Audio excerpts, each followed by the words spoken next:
God. Now, today, last week we talked about prayer and fasting, okay? That is turning to God through prayer and fasting. We learned about the three kinds of fasting, and you can choose from one of them.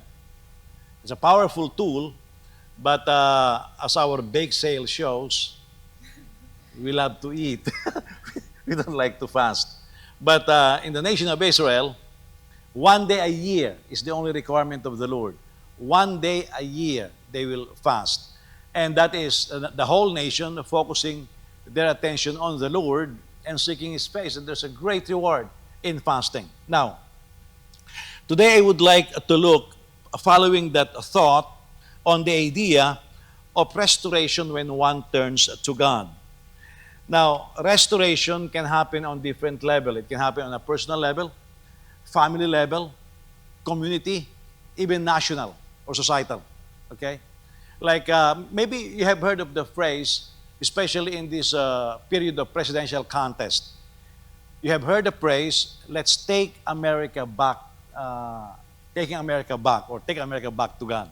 Something like that. It's a very interesting phrase, you know, because it has a lot of assumptions in it.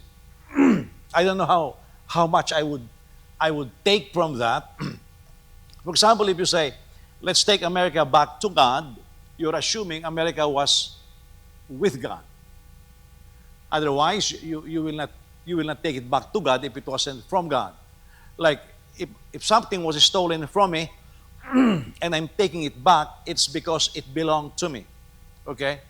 There's only one, and of course in the Pledge of Allegiance, it's just one nation under God.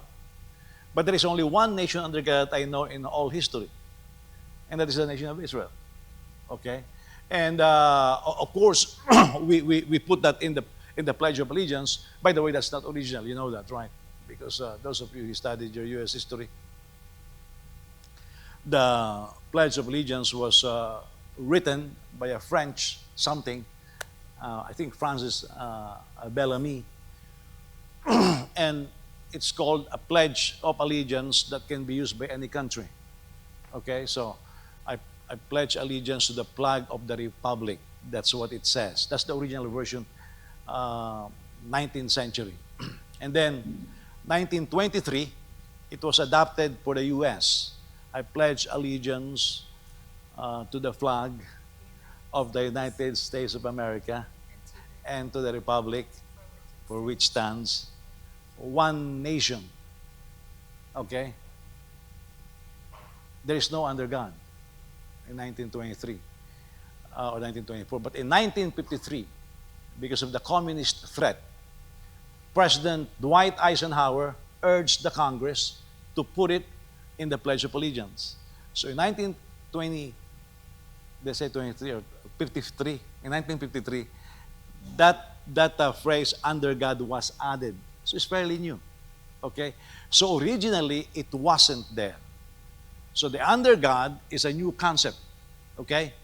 That is around 75 years concept. But of course, we all recognize that. And knowing the history of the U.S., we know that at one point, over 90% of missions globally came from the U.S. So, for example, if the phrase, the encouragement, let's take America back to God, we assume America was with God.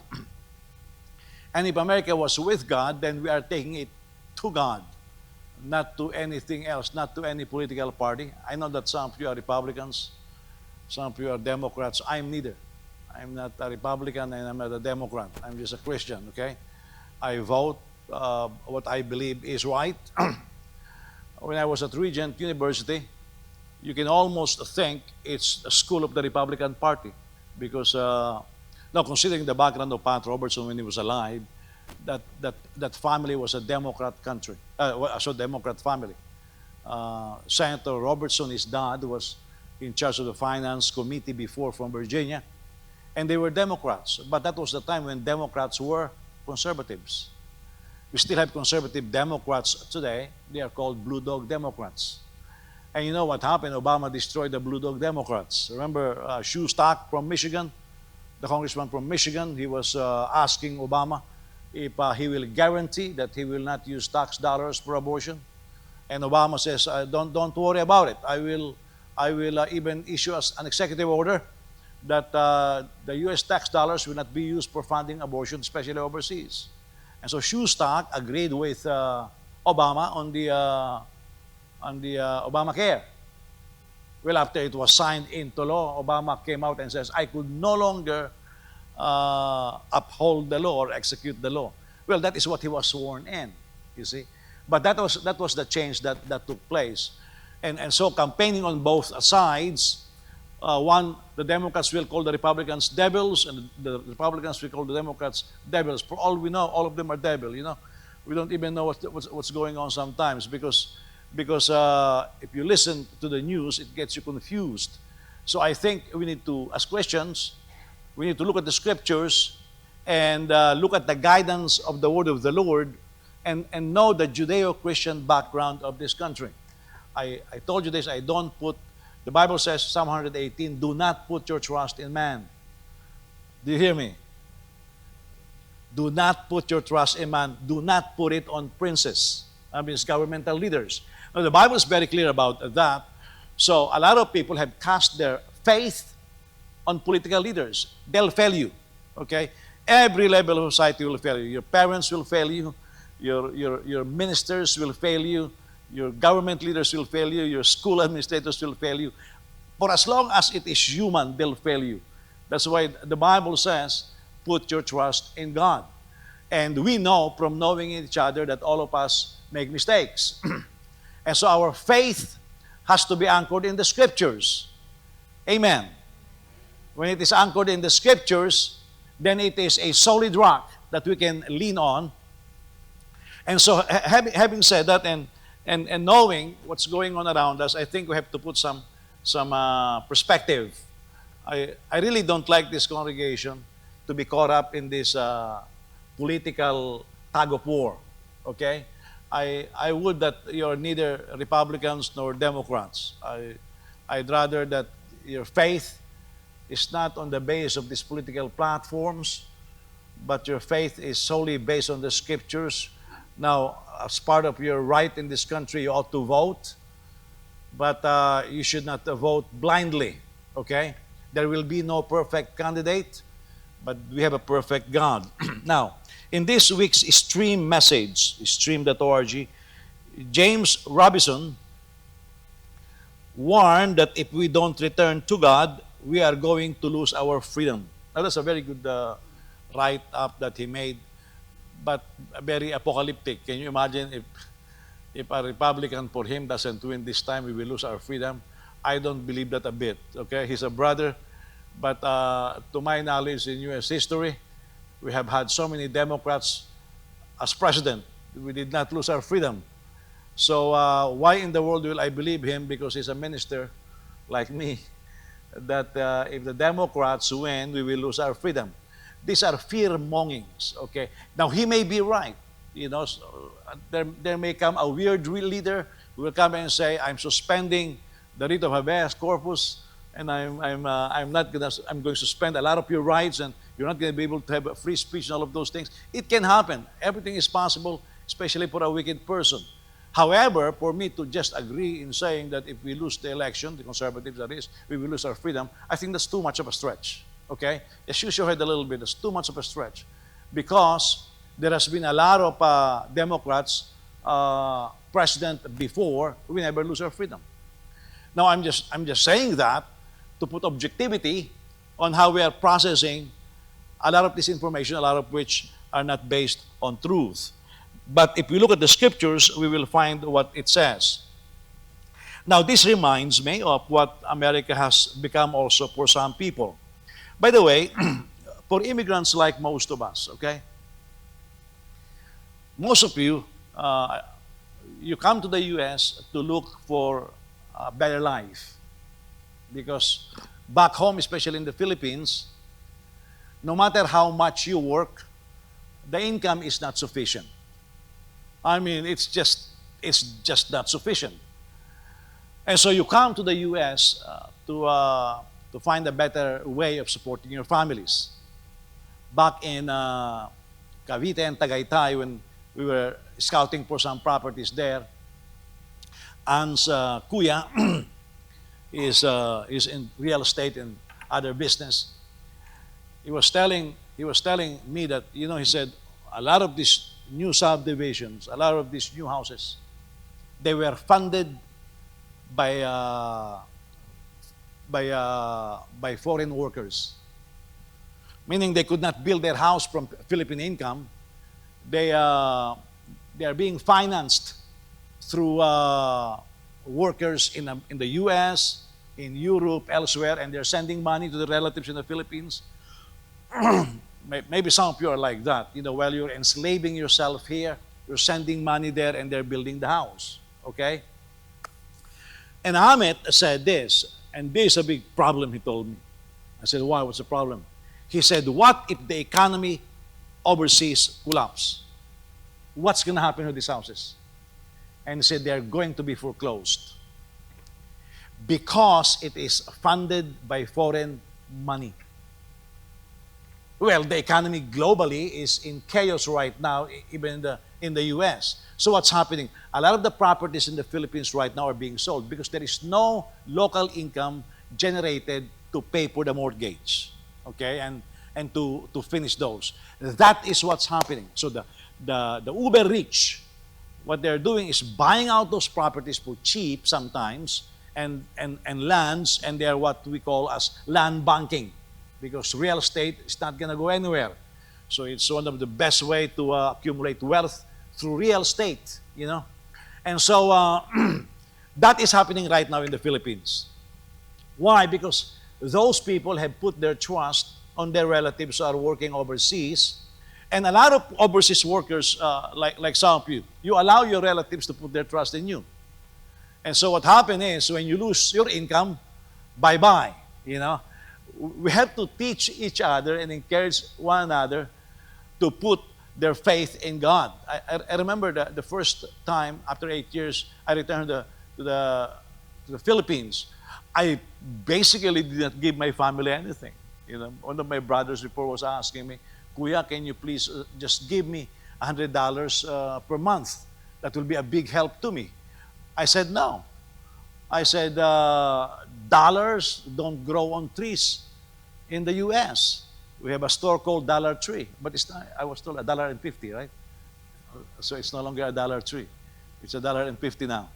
So a Dollar Tree in the U.S. is where you get cheap products because you can't afford regular price.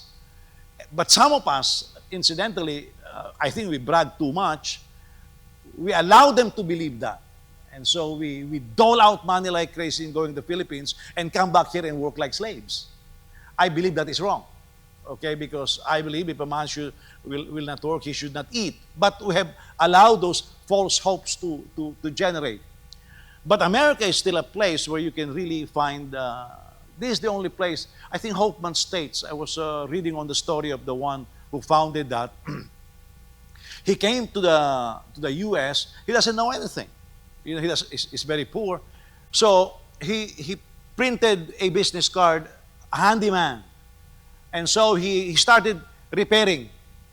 Unless I'm confusing my stories, he will write handyman, whatever work, and so somebody calls him, I need my faucet fixed. And he will come and have a contract and say, okay, give me 50% of the money. And he'll go to a place like Home Depot and buy the tools, go to the public library and research how to fix the faucet.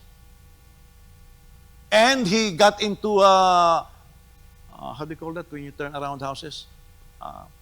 Flipping houses. And then he realized he's making more money. He got into buying apartments and building more.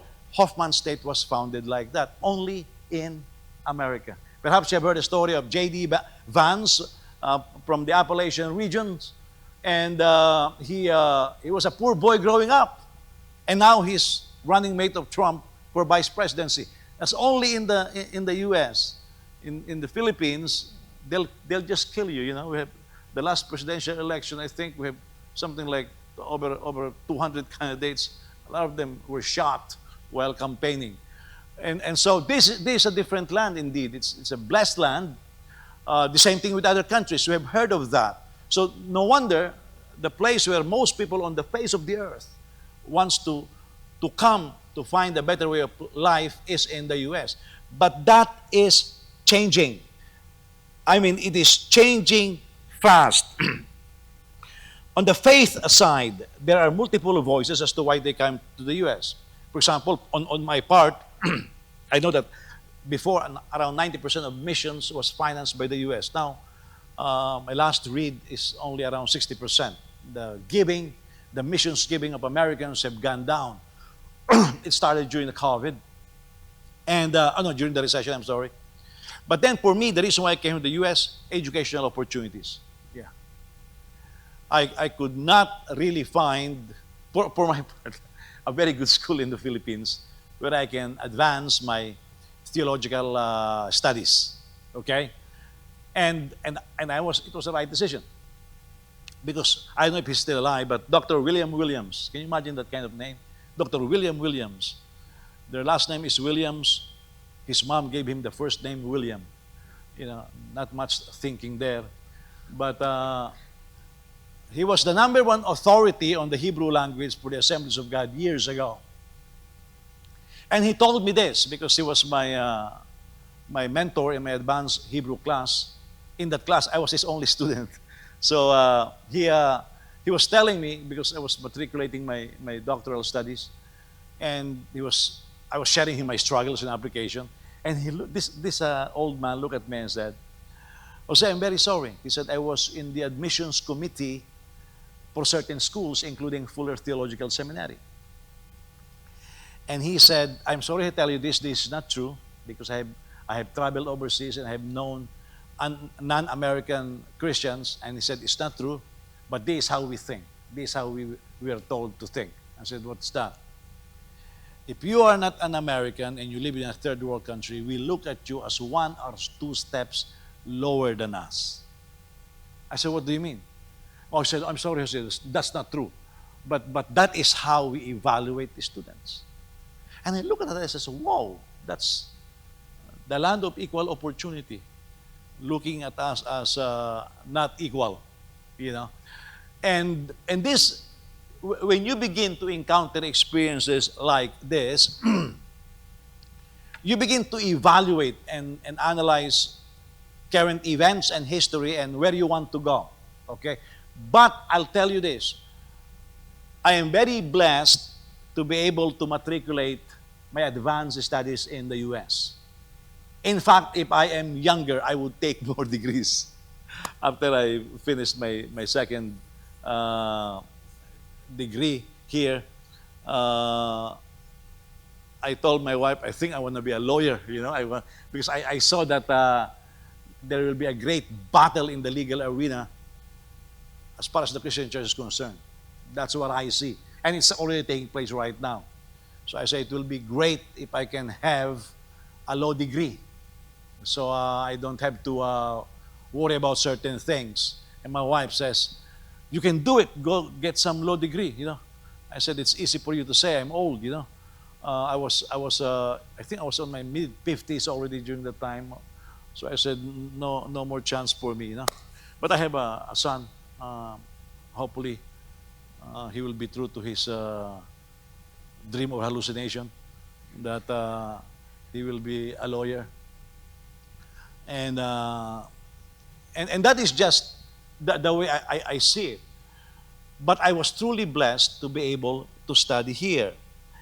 Other churches I know, they want to come to America because this is one of the best places that they raise some money. Yeah. America is a very good place to raise money. You're building churches. Americans are very generous. More than any other race, you know, they're very generous. So this is a great place. But then they have been abused. So now, the main denominations in the U.S. have been withdrawing their missionaries all over the world. I know because the head of the Southern Baptist churches in the Philippines was replaced, and I was talking to her, and she said, we are pulling out our missionaries. We want the locals to take care of this already. And that there's a marching out. Now, there are some missionaries who refuse to leave the Philippines. Because I think right now, on average, missionary gets around 8,000. Before it was 6, now $8,000 to $10,000 per month. That's their monthly support for an American missionary in the Philippines. I don't know in other countries, okay, but in the Philippines, $8,000 to $10,000 per month. Can you? Some of you don't even make half of that in the U.S. But can you imagine if you're a missionary and you are receiving $8,000 to $10,000 per month? You're gonna live like a king in the Philippines, you know. And so a lot of some missionaries that I have known, they refuse to leave the Philippines, and they retire there. I know a Singaporean pastor of a mega church in Singapore. He retired, and I was shocked because he did not retire in Singapore. He retired in the Philippines. The exchange rate between US dollar and the Singaporean dollar is almost equal. $1 is to 1 point something Singaporean dollar. The economy is great, you know. So, so now he retired in the Philippines because again his money will be able to spread more than if it is in Singapore. Singapore is a very expensive city. It's a very expensive place to live.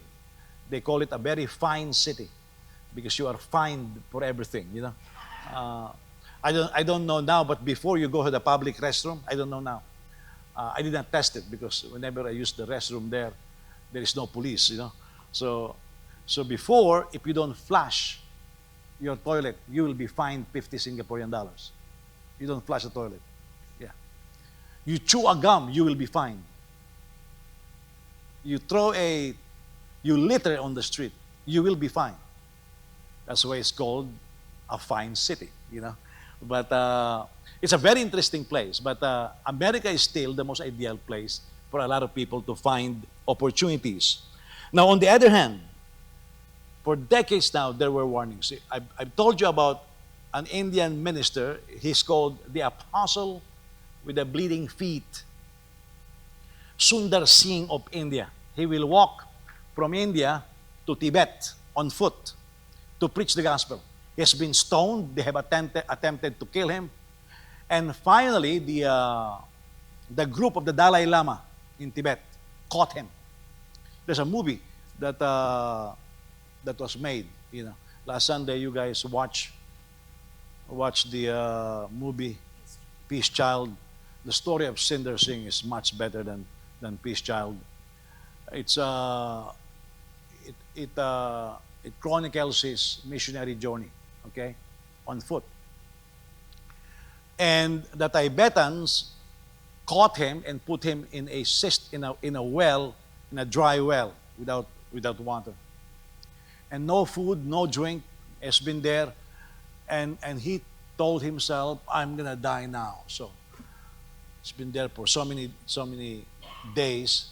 And when he was dying, he prayed to the Lord. He said, Lord, this is my end. This far as I go. So thank you for the opportunity, etc., etc. And as he prayed, his death prayer, a rope came down from the mouth of the well. So when the rope was let down, he said, well, I think they're going to set me free. So he hold on to the rope and climb up. There was nobody there. Nobody was pulling the rope. He believed that an angel was sent by the Lord to let down the rope. The Dalai Lama, and I forgot what's the religion. Anybody remember? How do they call the religion? Huh? Tibetan monks? How do they call that? Huh? They're Buddhists. Maybe because Buddhism came from that region, you know. Maybe they called Shaolin, you know. But the Dalai Lama was so afraid. How in the world did you get out? So drove him out. Go! So he was set free. When he was set free, he kept preaching in India. He came to America. Americans heard of his story, and so they let him preach here. They offered churches for him to pastor here. But he said this, God is calling me to Tibet. But they almost killed you there. Even if they kill me, he said, I am going back to Tibet. He went back to Tibet and disappeared. The Christians in India believe he was killed by the monks in Tibet. When he was here and he was being offered pastoral position, he said this, no, please don't, I will not do that. And then he issued a stark warning against the American Christians. He said, I am warning the Christians in America. He said, you guys are so comfortable because of a very prosperous land, and you have forgotten what it is to die daily. He said, Christianity is a life of sacrifice, of commitment. You are willing to give your life to Jesus. And he said, America is toxic. He said, the comfort of America is very toxic. So he said, I don't want to stay in America. I want my Jesus. Yeah. Over 10 years ago, there was a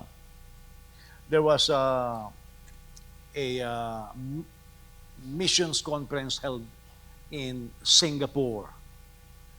It was because the church, because of Barrett, found out, Barrett guaranteed there is between 100 to 200 million Christians in China. But now modern polls seems to indicate that there are 300 million Christians in China, 1.7 billion people. There are more Christians in China than the whole United States. Now people are wondering, why is it that there's a lot of money in China? You study revival history, wherever God is moving, money is there. And the biggest move that is taking place in the world today is in China, not in Africa, not in the U.S. We have classified the U.S. now as a missions field. You will find churches in the U.S. now that when you leave their property, you will find a sign, you are now entering the missions field. Okay? The only reason why America is still considered conservative is because of the immigrants coming from Mexico, because it's predominantly Roman Catholic. That's why America is still considered conservative, because of the Roman Catholics coming from South America, especially Mexico. Now, this deacon was testifying, some pastors, they found out after Mao Zedong's cultural cleansing because of the communist revolution. I mean, he has killed, I think Mao Zedong killed ridiculous, something like 30 million Chinese. Yeah, for the cultural cleansing. And when the missionaries left I think in the 40s or something, there were only 2,000 Christians in China. And so they were weeping, saying, what's going to happen to China now? It's densely populated, and all the missionaries were thrown out by Mao Zedong. And so in saying goodbye, they were weeping. But then Mao Zedong died, and his son, Deng Xiaoping, took over. Now, Deng Xiaoping has a very interesting program. He wants to liberalize the economics of China. And so he opened China to the world. When he opened China to the world as goodwill, he gave permission to all those missionaries who were kicked out during Mao Zedong to return. And so all of them who are alive returned to China. And they were concerned. They said, oh, are we going to find Christians in China? They returned to China. When they returned to China, they estimated that they have at least 250,000 Christians. They were shocked. In their absence, no missionaries, in their absence, Christianity in China grew. Well, because the West have forgotten something. The moment you persecute Christians and put it under pressure, it thrives. I mean, it's an amazing thing because Christianity is founded on sacrifice. So the moment you push the Christians to sacrifice, we thrive. We just grow. But the moment you give it power and comfort, it shrinks. Yeah. That's why the American church have shrunk so much. Because there's so much comfort and convenience in the U.S. And so this American missionologist was amazed in Singapore because one deacon says, I am pastoring a cave church in China. I have 20,000 members. And the pastor said, the missionologist said, wow, 20,000. And the Chinese in this poor English says, oh, no. That's just one of them. Because of lack of ministers, I'm handling 3. This deacon is handling 3 churches in China with 20,000 members each. Can you even imagine that? And so at the end of the conference, the missiologist asked these Chinese Christians, what can we do to help? The pastor responded, please don't help. If you want to help us, leave us alone. And they were shocked, how do you mean leave us alone? He said, you will corrupt us. They have now looked, the Christians, the true born-again Christians in China, doesn't look at the Christianity in the U.S. as legit. Are you following what I just said? They don't consider that the Christianity in the U.S. is legit. Because we are now just after comfort. I mean, how come that person is no longer coming to church? Oh, you didn't hear, he was arrested. And he's in jail. Oh, you didn't hear, he was killed. Here you miss a man. Oh, he's no longer coming to church. Oh yeah, because you forgot to shake his hand last week. Those are the reasons. Oh, because the building is too hot. Or they don't like discipline. Those are the reasons why we don't go to church. Yeah. But there, why they stop going to church? Oh, he was just killed last week. That's how they talk. You see the difference in what they see. Richard Wurmbrand, the Romanian pastor incarcerated for 14 years by Nicolae Ceausescu, he was also offered to pastor in the U.S. He refused also. He said, if I stay in the U.S., it is very toxic. I may lose my faith. Yeah. That's why we have recognized that the U.S. is one of the biggest killing fields of faith in the world today. That's why don't wonder if I emphasize so much on teaching the scriptures, because a lot of people here rely on the government, rely on what is convenient, no longer what is in the Bible. So, today it really doesn't matter who wins in the upcoming presidential contest. If you open your eyes, one can see clearly what lies ahead of our faith life in this culture. If we don't return to God, the near future for Christianity is not bright. Okay? I'm saying that just observing this. Because now for decades I have witnessed, now remember I'm an immigrant here. How long have you been here to the USA? Huh? Not much. We have been here for a while. Of course, I go back to the Philippines a lot, and we're trying to buy a headquarters there. But I have witnessed the degradation of the faith life in the U.S. I'll tell you, now Christians rely on the government here to legislate morality. Yeah. Very different from the scriptures. Pat Robertson, he's an amillennialist. He was discipled, he was taught on this subject by a guy by the name of John Rusas Rashduni. He wrote a book, a massive book on, I think, the Institute of the Natural Law. Okay? And basically in that book, what Rashduni was saying is Christians need to learn how to occupy high government positions. We need to become the teachers in public schools and private schools. We need Christian doctors, Christian nurses. Everything should become Christian. We even need to raise Christian cows to produce Christian milk and Christian cheese. So we'll all intake Christians. That's a utopian hallucination. And he said, when we have taken over the world, then Jesus will return. Everything is already perfect. Then he will return. That is not Bible. You know, in as much as I admire Pat Robertson, that is not Bible.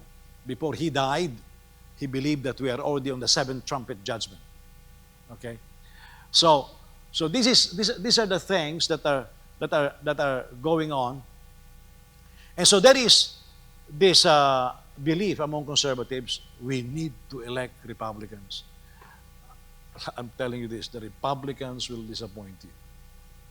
Before they said, if we have a Republican House, we will be able to pass and allocate funds. Well, we have a Republican House. I mean, what did John Boehner do? What did Paul Ryan do? What did McCarthy do? You know, these are the things that we have to open our eyes and begin to realize. We cannot put our faith on politics. We have to put it in God.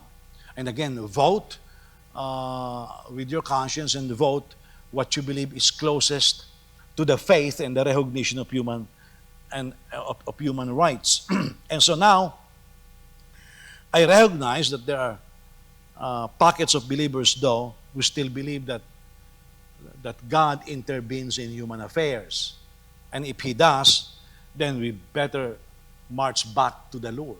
You know, so let's go back and read from 2 Chronicles 7 as we continue. Just a couple of verses from there. 2 Corinthians 7, starting on verse 12. Chronicles, not Corinthians. 2 Chronicles 7, starting on 12. Then the Lord appeared to Solomon at night and said to him, I have heard your prayer and have chosen this place for myself as a temple of sacrifice. If I shut the sky so there is no rain, or if I command the grasshopper to consume the land, or if I send pestilence on my people, and my people who bear my name humble themselves, pray and seek my face, and turn from their evil ways, then I will hear from heaven, forgive their sin, and heal their land. My eyes will now be open, and my ears attentive to prayer from this place. And I have now chosen and consecrated this temple, so that my name may be there forever. My eyes and my heart will be there at all times. So let's give some general understanding of that passage. I already established that Israel was a theocratic nation. The U.S. is not. We are a constitutional republic. In fact, the U.S. is not a pure democracy. Okay? Can you imagine, for example, they say that something like 70% or 60% of American people oppose abortion. And yet we have an abortion law. If it's ruled by the people, then we have no abortion law. Okay? Majority of Americans don't believe in same-sex marriage. Why do we have same-sex marriage law? Because we are not a pure democracy. We are a constitutional republic. In fact, our constitution is perhaps the strongest constitution ever written in the history of the world. You know, Israel doesn't have a constitution yet. England is confused with their constitution. I mean, most of the countries don't have established constitution. In the Philippines, we have a constitution of some sort, you know. It can change anytime they want. I mean, I don't know how many constitutional conventions we have had. But the U.S. Constitution is very stable, okay? And one of the pride of any American, we have a very stable constitutional republic. Now, but U.S. is not Israel. We are not a theocratic nation. Therefore, if my people who are called by my name will humble themselves, turn from their wicked ways, I will heal their land. How can we apply that? I mean, we have Buddhists here, we have Muslim. Obama declared, I don't know where he got the information from, that the U.S. is the largest Muslim country in the world. No, it's not. What is the largest Muslim country in the world? Indonesia. Okay? Maybe he forgot his geography, no? But it's the largest Muslim country in the world is Indonesia. And as I said earlier, on the Pledge of Allegiance, it was written by a French socialist, Bellamy, and there is no under God there. We just put it in there. Okay? Today, there is a call that we often hear, let's take back our country. Let's try to analyze that. What does that mean? As I said, if there is a nation in history that is under God, it's the nation of Israel. She backslid also. Now, Christian History Magazine, I don't know if you ever subscribed that before. Christian History Magazine, they dedicate a volume on why Christopher Columbus sailed west and found America. Well, the Christians in Europe are being persecuted, and so they are looking for a place where they can freely exercise their religion without government interference, okay? That's one of the reasons the pastors are being persecuted, you know. The Geneva Bible was written. The Geneva Bible is the Bible of the Reformers. If you go to the Capitol building in Washington, D.C. right now, you'll find these paintings in the rotunda, the middle of the building. One of them, you'll find a picture of an Indian princess, first convert to be baptized in water, and you all well know her. The name is Pocahontas. She is an Indian princess. And side by side with her picture is the picture of the Reformers coming down from the boat, holding the Bible. And clearly, in that painting, it reads the Geneva Bible. The Geneva Bible is not the King James Version. I don't know whoever conceptualized the idea that King James is what they brought. No, they didn't bring down the King James Bible. They brought the Geneva Bible. What's the importance of the Geneva Bible? By the way, you can buy that today. It's been reprinted. There's a facsimile form. There's a nice form also.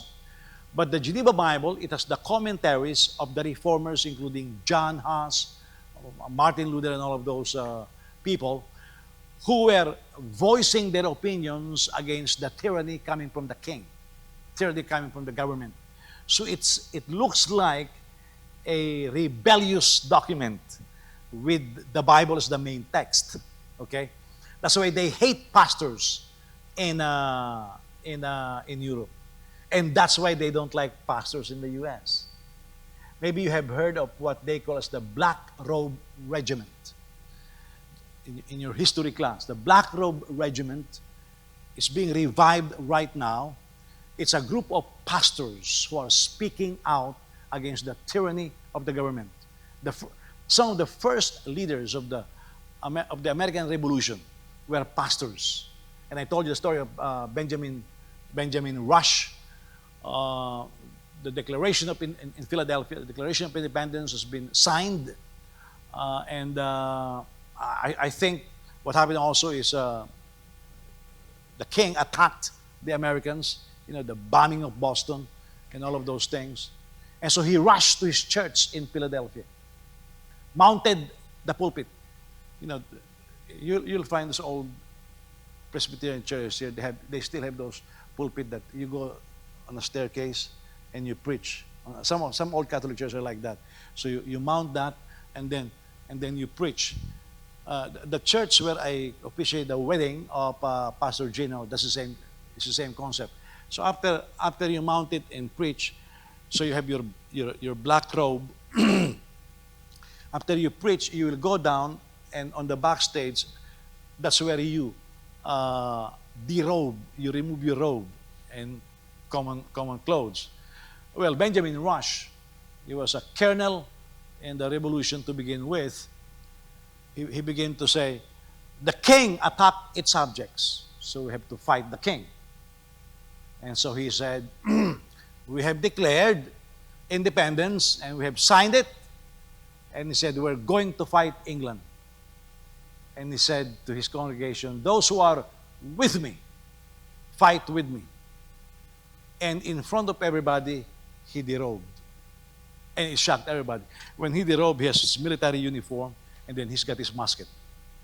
He marched out with 200 volunteers. That's how the revolution was sparked. You see? That's why even in the U.S., they don't like the pastors. And they are reviving right now what they call as the Black Robe Regiment. I know that because I have been invited to participate. I did not sign up, okay? So don't worry, I'm not going to ask you to march out with me, okay? So, but that is what's going on. That's why they don't like pastors. Now, in that magazine also, something is happening in the West, in Europe. The Pope is now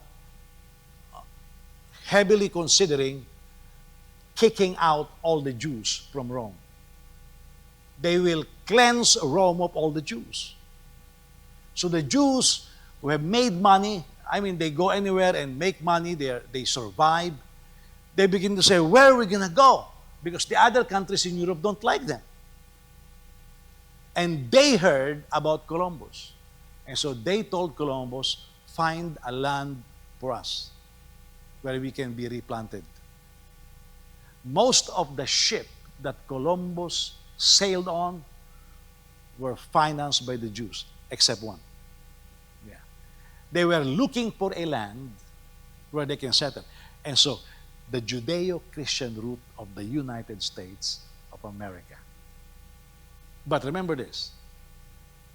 When he came here, what did he found?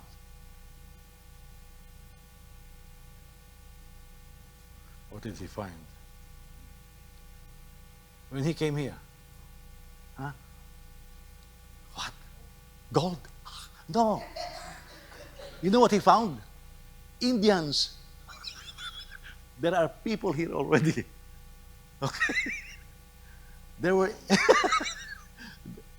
there were Indians here already. You know, one of the I forgot his name. I noticed that travel agents in the Philippines is well known. Huh?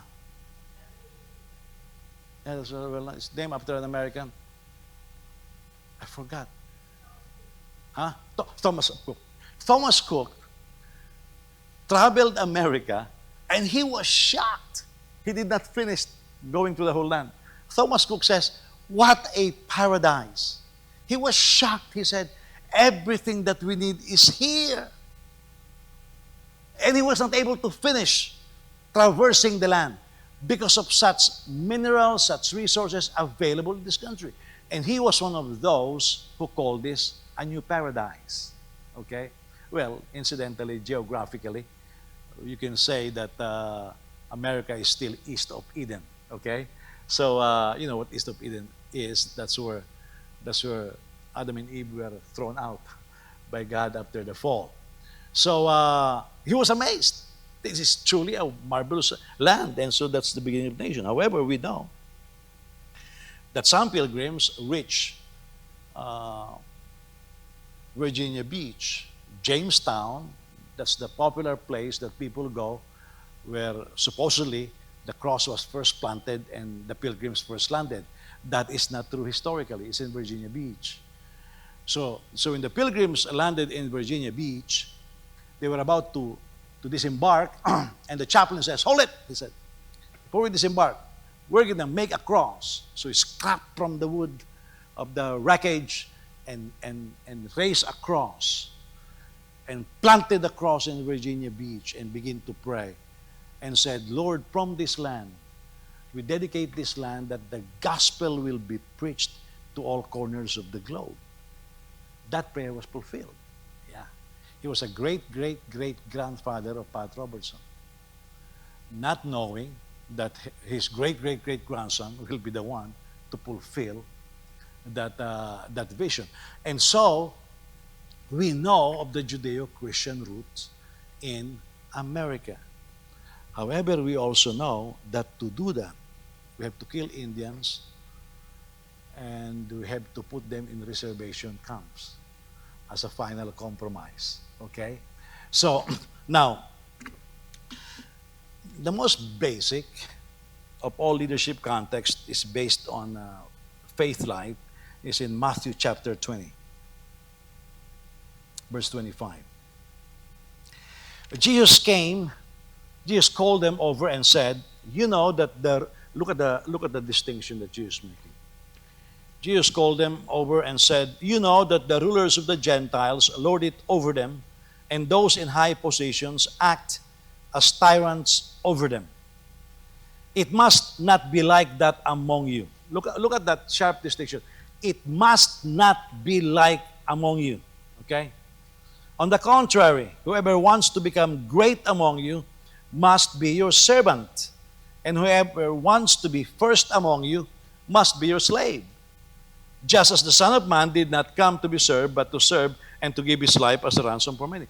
You know, for example, here the government officials are called public servants. It's on that basis. That's where they take it from. Because again, it's Judeo-Christian rule. How do they call the rulers in England, for example, when they're being addressed? How do they call them? That's for the king, right? But for a common ruler, what's the title? Lord. Call them Lord. You don't call them servants. And those lords were tyrannical. And so now when the American politicians came, servants, based on that. The scriptures, however, understand this. I know that over 20 members, that over 20 signatories of the Declaration of Independence, they have seminary degrees, over 20 of them. Can you imagine these signers of the Declaration of Independence? Over 20 of them have seminary degrees. 2 of them founded Bible societies. The first act of Congress was to print Bibles. And so this separation of church and state, and they don't like the Bible. No, one of the first acts of Congress, they printed Bibles. We still have few copies of those original Bibles. Okay? But they distributed Bibles all over the land, you know, and that's what they did. But government officials become public servants based on biblical tradition. That's why in the first Congress of the U.S., congressmen and senators, they have work. They don't stay in Washington every week. Nothing else to do. They'll just come together after some time, like a Texan legislature. They're not full time. They have their own business. Because they are businessmen, these are military men, they know what's out there. So they come together to come up with laws and regulations that will truly be helpful. Professional politicians is not what was in their mind. Yeah. So during the week, they will not be there. So what are they going to do during weekends? Well, during weekends, nobody is using Washington, D.C. So what did they do? The Capitol building, they were using it as a church every Sunday. Yeah. So every Sunday, the Capitol building is open, and they are having services there. Well, it grew. They opened the building of the Department of Agriculture. They filled that place too on Sundays. That's the origin of, and I told you, the first preachers in America, they don't preach for 30 minutes. They preach 3-4 hours. Yeah. Forget this modern concept, you preach for 15 minutes. That's for Catholic priests, you know. But the original preachers, 3 to 4 hours. I told you about John Adams. He was president of the U.S. What number? 4th, 5th? Who cares, yeah? But after he became president, he became a congressman. Okay, and when he was congressman, there was this new chaplain installed by the Senate. And on his first sermon, the chaplain preached for 1 hour and 45 minutes. That's the first sermon of the chaplain. 1 hour and 45 minutes.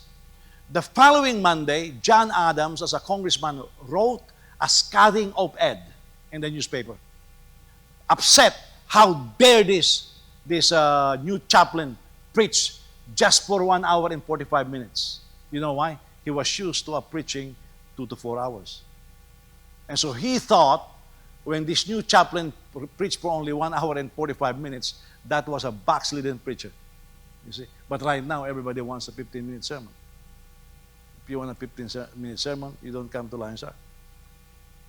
Okay? Because of the teaching of the Word is what elevated this country. During the chaos in this country, they even wrote in New York Times, you can find this in the archives, that perhaps the man who kept America united is a guy by the name of Jonathan Edwards. His sermon used to be published as headlines in the New York newspaper. Yeah. That's how you can find that in the archives that they deposited in Yale University. And it's all there, the Judeo-Christian root of this country. So, because of that, we have assumed that America is a Christian nation. I'll tell you this. It has Christian convictions. Even our Constitution has biblical basis. But I disagree with some preachers who claim that our Constitution is inspired by God. The only inspired writing is the Holy Bible. It may be inspired by biblical text, but it's not inspired by God. Now, having said that, we have to analyze then what kind of government, what kind of kingdom, what kind of nation is the U.S. and what is the kingdom of God. Now, I told you the Christian conviction of the founding fathers. I'll tell you this. If you go to D.C., there's a museum there with the first president of the U.S., George Washington, wearing his Masonic regalia. Okay? Washington was a Mason. Okay? He's an Episcopalian, but he's a Mason. So in that picture, he's wearing the Masonic regalia. Why is it important for me to say this? Because he's a praying man, he's a godly man, but most of our founding fathers are deists. Say deist. What is deism? Deism is what we call, in layman's language, as a watchmaker theory of God.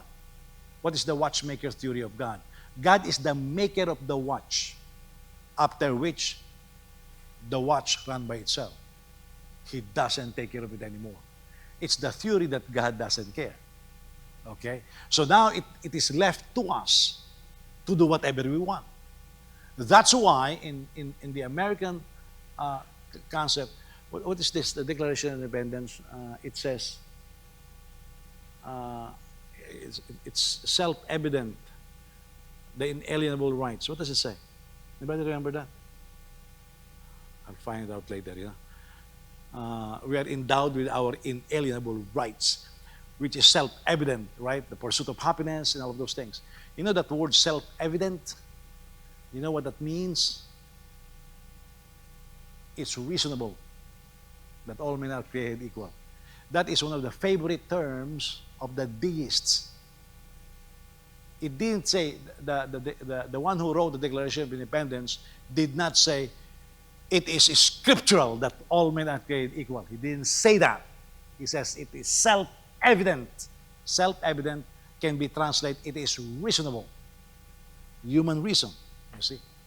The pride of humanity. And so, logic. That is one of the strong points of deism.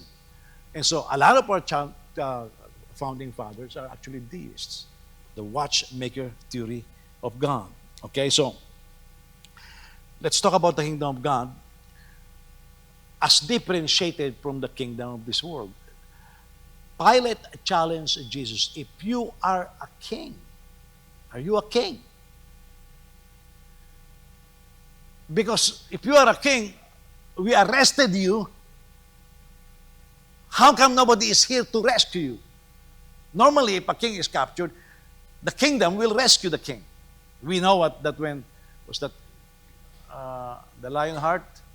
Who's that king? King Henry something? I forgot. You should know this. You're Americans, you know. The Lionheart, when he was captured by France, I think. Remember that?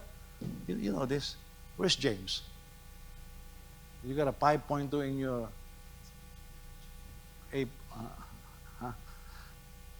A push, something like that. I think there was a ransom, right? He was ransomed so that he can be set free. And so that's what you do when your king is captured. But here, Jesus, accused of claiming to be king, is captured. Nobody is there. Well, he made it clear. My kingdom is not of this world. Now that is a very clear distinction. We have to remember this. The kingdom of God affects the world, invades the world, but is not of this world. Meaning, the kingdom of God is not, you should not look at the U.S. Constitutional Republic. You should not look at the Canadian government. I don't know what it is. You should not look at the Philippines and say, oh, is that how the kingdom of God is? No, it's not. It's not of this world. The concept of the kingdom of God is very different. It's ruled by God. When Israel became a nation, it's supposed to be a microcosm of how God wants His kingdom on earth. However, they rebelled against that. They worshiped idols. They did not listen to His word. And so they were exiled in the process because of their rebellion. When Jesus came, they were fully expecting a revolutionary Messiah. Even after the resurrection, Acts chapter 1, are you at this point going to restore the kingdom? And basically what Jesus said, mind your own business, shut up, You shall be endued with power from on high, something like that. You shall be witnesses when the Holy Spirit comes upon you. And you shall go to Judea, Samaria, and all of those places. What he was saying is, hey, don't talk that way. That's not my kingdom. What I want you to do is to preach the gospel to all the nations of the earth. That's our task. We are not supposed to take over governments. Okay, let me give you a lesson in history. Do you know of any other Christian nations in the past? Let's talk about Europe. Guys, you should know this. You're here. Switzerland, it's one. Denmark, Sweden. These were Christian nations. What happened to these Christian nations? They backslid, and they're very opposed to Christianity right now. Why? Because the Christians back then wants to take the kingdom of this world and make it their own. We are not called that. Now, I believe that there are people called by God to rule in politics. We have Daniel, we have Joseph, we have Isaiah, okay? We have all of these people. We have David, called by God to reign. However, the kingdom of God is not the kingdom of this world. Okay? It's not the kingdom of this world. And there is a very sharp distinction that we need to keep in mind. They were expecting the Messiah to break off the yoke of Rome from the neck of the people of God. However, Jesus refused. They want to make him king. He refused. Right now, there are some politicians that if you want to make them king, they'll be very happy. I'll mention this. When Eddie Villanueva was starting, phenomenal apostolic evangelist in the Philippines. When Eddie Villanueva was starting, he was a phenomenal evangelist. One of the biggest churches, one of the most effective evangelists in the Philippines ever produced. I heard him say this because he was one of those whom we invite to teach in our seminars. He said this. He was an activist. He said this, and I heard it with my own ears. He said this. He said, before I'm an activist, I'm into politics. God saved me. That is not the way, he said. I'm not going back there. The Lord called me to become a minister, to become a pastor. So JIL was founded. Guess what he did? He rejoined politics. You see, I take note of these things. You claim that God called you a pastor, and that's no longer your life, and then you went back to it. Something is wrong. And by the way, when he ran for presidency twice, he was demanding that churches contribute to his campaign. Okay? Now, I don't see it in the Bible. I just don't see it in the Bible. But here is a man of God, still a man of God, but was lured back into politics. And he believed that in fact, his model was Pat Robertson. He forgot Pat Robertson lost. Okay? But this is what we are being tempted to be, to overtake the world. No, we're supposed to preach the gospel, do good, do what Jesus did. Now Jesus said this, I don't do anything unless I see my Father doing it. Jesus did not stage a coup against Rome. Remember when John the Baptist was beheaded? And they were in the wilderness and they're gathering. Some people estimate maybe around 20,000 people to 200,000 people were there, gathered. Because their leader, John the Baptist, was just beheaded. And the Bible said that Jesus looked and saw the nation of Israel like a sheep without a shepherd. That's what it says there. What does it mean? Because the shepherd has just been killed, the Baptist. Now this is the problem. Whenever something like that happened, immediately the Roman legion is dispatched. Some soldiers are dispatched to observe the crowd gathering. Because while the crowd is gathering, their leader was just beheaded, very ripe for revolution. What did Jesus do? After he preached, he said, hey, feed them. Why? Because a hungry mob without a leader, ripe for revolution. What Jesus did is he fed them, the feeding of the 5,000. He fed them so that they'll be calm. He doesn't want to lead any revolution. There's a famous guy by the name of John Calvin. Jean Calvin. He was the founder of the Presbyterian movement in Switzerland. He legislated everything. I mean, if you are a drunkard, you go to jail. If you are an adulterer, you go to jail. If you use a prostitute, you go to jail. You steal. I mean, he legislated morality. Well, the people of Geneva became Christians, but then they were forced. So what happened was, they began to dislike him. They kicked him out. After they kicked him out, Geneva went down in morality. After it went down, they called him back. Too late. Switzerland never went back to what it was. But that is a man who wants to make the kingdom of this world his kingdom. Oh, in Chicago, we have one here. Yeah, local. How do you call that? What city is that? Huh? Zion City. Zion City, Illinois. Yeah. That was meant to be established as a Christian community with Christian schools, Christian cows, and Christian cheese, everything Christian. Collapsed, could not pay the taxes. By the way, the Zion Temple in downtown Chicago was all of their church buildings, all 3 buildings, all burned. Founded by John Alexander Dowie from Australia. All burned. Could not realize it. Ortiz, Juan Carlos Ortiz, became later on assistant of Robert Schuller, Argentina. He bought acres of land. He also wants to build this utopian community. Again, Christian teachers, Christian cows, Christian school, Christian curriculum, everything Christian. Collapsed. If Robert Schuller did not hire him, he was gone, But any attempts by Christian to come up with a Christian commune failed miserably.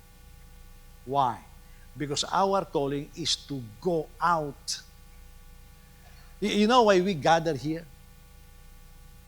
We gather here so you can be taught. And then you go out and witness. Now, I know I'm teaching. Are you going out and witnessing? That's how it should be. Okay? You're not supposed to come here. I like what John Austin said when he was alive. He said, we gather in church not to be inspired. He said, because Christians in America, they want to be inspired all the time. He said, no, John Austin says, we come here not to be inspired. We come here to be informed. Yeah. One of the finest ministers that I have known, he said, we come to church to be informed so that we can go out informed and then inform the world. You see? But what we want most of the time now is a motivational talk. We don't know what we are, you see. But now, we are being lured into some of this, even Christians. Can you imagine the embarrassment that the church had on the second presidential campaign of Trump? They were all prophesying all over the place. He was not re-elected. What happened? Have you noticed in the last RNC? None of those big pastors he asked to pray. None. In fact, the first night, he asked, what religion is that who prayed? Shawarma religion or something like that, you know. I don't know, the lady was singing or something. But what religion is that, James? What? A Hindu religion. I was wondering, what in the world is this? I thought he's Christian. But you've got this person, and she was not speaking in tongues either, you know. But she was singing, supposed to be a benediction. Now, that is supposed to be a Christian candidate. And you ask an unbeliever to do the benediction. So you don't put your faith in man. You put it in God. Are you listening? Okay. Well, the other thing that we have to keep in mind also is, now remember, because you were told to preach the kingdom of God, right? What happened after 9/11? The second Bush rallied all of America in the world, and we went to Iraq. How do you call that? Operation Iraqi Freedom. We went there on the guise that there are weapons of mass destruction. Of course, we did not find one. But during the celebration, now you will remember this in your mind because it's still being broadcast today. Remember what happened during I remember this commercial. 3 silhouettes, a silhouette of 3 crosses. I don't know if you guys remember. Silhouette of 3 crosses. And after the silhouette of 3 crosses was flashed on the television screen, this fighter plane came roaring in the sky. And the Americans clapped. And then they sang the song, God Bless America. And the camera was focused on some faces. They were teary-eyed. God Bless America. Shadow of 3 crosses. And then, I think F-22s or something like that. You know, there's something wrong with that picture. Because you mixed the cross and the sword. It's not supposed to be mixed. Are you following me? Can you imagine? The cross was superimposed by the most fearsome jet fighter ever produced by man, F-22s. To this day, Congress has not authorized the sale of F-22. It's unmatched to this day. 3 crosses. Jesus did not take up the sword. We are supposed to preach the gospel. You know how Jesus went around doing good, healing those who were oppressed by the devil. That is in Acts chapter 10, verse 38. We are supposed to do the same thing. We are supposed to be doing good. We are supposed to be preaching, doing good, healing those who are oppressed by the devil. That's what we are supposed to be doing. We have forgotten that. We look at the government as if it's Jesus Christ. No, it's not. You know, it's not. They are also people. And so, when I observe that, and you'll remember what I said after the Twin Towers were bombed. I made this comment because people were asking me, let's pray that it will be rebuilt. I made this comment over 10 years ago. I said, I think to rebuild the Twin Towers will be one of the worst things that can happen to America. Because it's the source of American pride, center of global economy.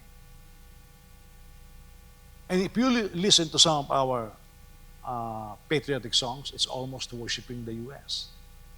So it's not possible. Well, there's another group of people in the world right now that is almost worshiping their country. It's called the nation, the Singapore.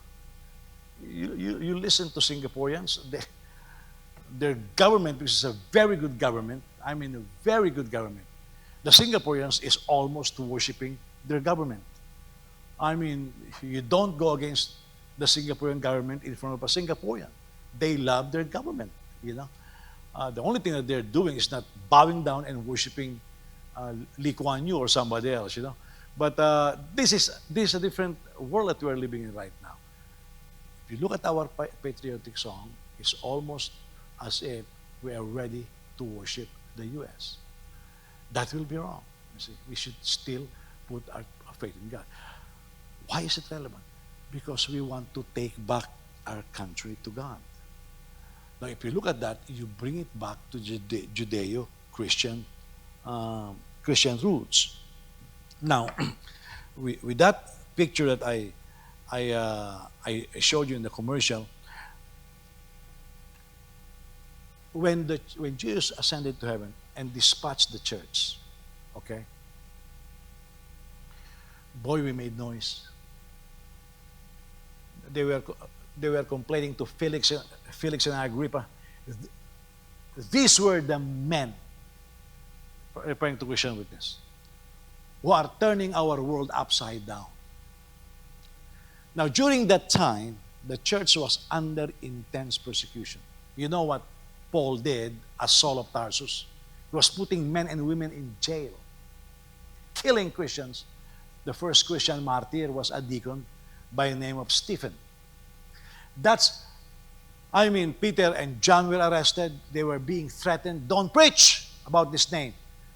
But the more they persecute the Christians, the more the church grew. Because we are called to sacrifice. If there's no more reason for us to sacrifice, we have lost our purpose. We are called to live sacrificial lives. And we are supposed, I like that scene in the Band of Brothers. Major Winters was being, he was not a major yet, he was being told, because this certain place was being abandoned, they could not win over the Germans. And so one of the soldiers walking says, "Sir, you're going to be trapped in all, you will be surrounded," because the EC company was going there. And so Major Winters was told, "You will be surrounded. Look at all of these soldiers in all fronts." Major Winters looked at him and says, "But we are the airborne division. We are supposed to be surrounded." It's stuck with me. We are supposed to be surrounded. Meaning, you put us under heavy enemy fire, that's where we thrive. Christianity is the same.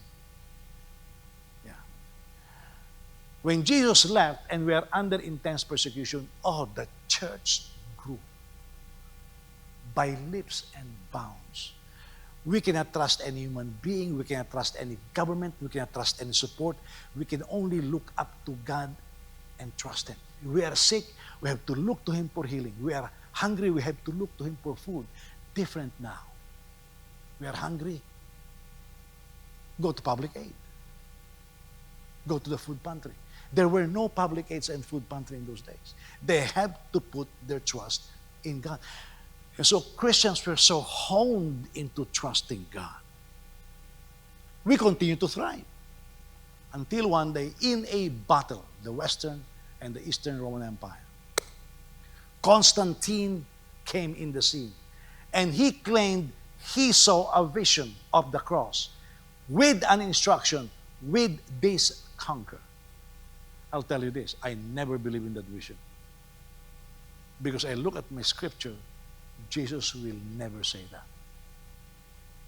He will never say that.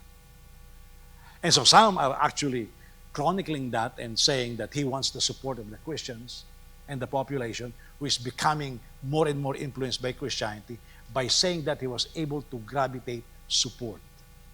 So what happened? Now the empire religion is Christianity. What happened after that? That's when we lost. We were plunged onto the dark ages. Why? Because now we are comfortable. The emperor is behind us. That's what happened to church. I'll tell you. We are so comfortable in this country.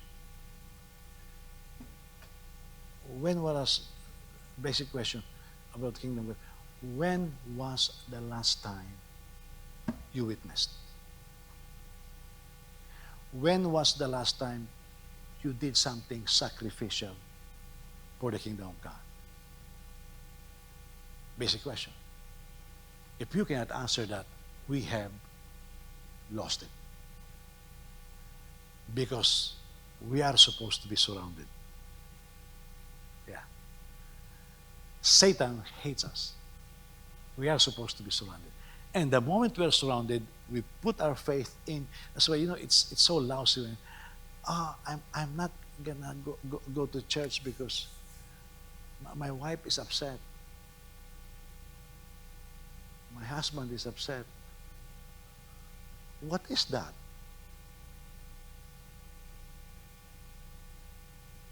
What is that? My boss is gonna fire me. What is that?